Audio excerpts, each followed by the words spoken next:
ہندوستان میں بھیجا. ہندوستان کس کا ہوا؟ ہمارے دادا کا ہوا. کوئی بات غلط نہیں ہے بھائی. اور اس کے بعد حضرت حوا کو غالباً جدہ میں بھیجا. جدہ.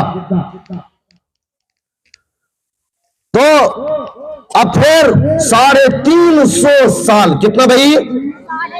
350 سال تک حضرت آدم علیہ السلام اس روئے زمین کے اوپر روتے رہ گئے. آپ کے آنسوؤں سے چڑیا وغیرہ جو ہے اپنی پیاس کو بجھایا کرتی تھی. 350 سال کے بعد جو ہے اللہ تبارک و تعالیٰ نے ایک دعا اس کے ذہنوں میں ڈالی.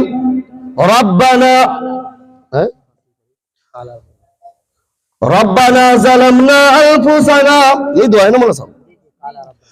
ربنا ظلمنا انفسنا وان لم تغفر لنا وترحمنا لنكونن من الخاسرین. یہ دعائیں پڑھی.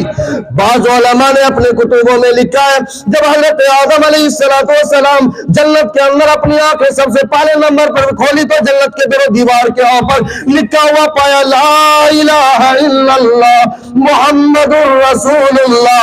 علماء فرماتے ہیں یہ دعا پڑھنے کے بعد جو ہے حضرت آدم علیہ السلام نے آخری پیغمبر آخری رسول کا وسیلہ دیا.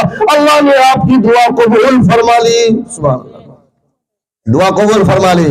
پھر جا کر کے جنت ریٹرن کریں. اللہ تعالیٰ سے دعا فرمائے کہ اللہ تبارک و تعالیٰ ہم اور آپ کو کہنے سننے سے زیادہ عمل کی توفیق عطا فرمائے. وما توفیق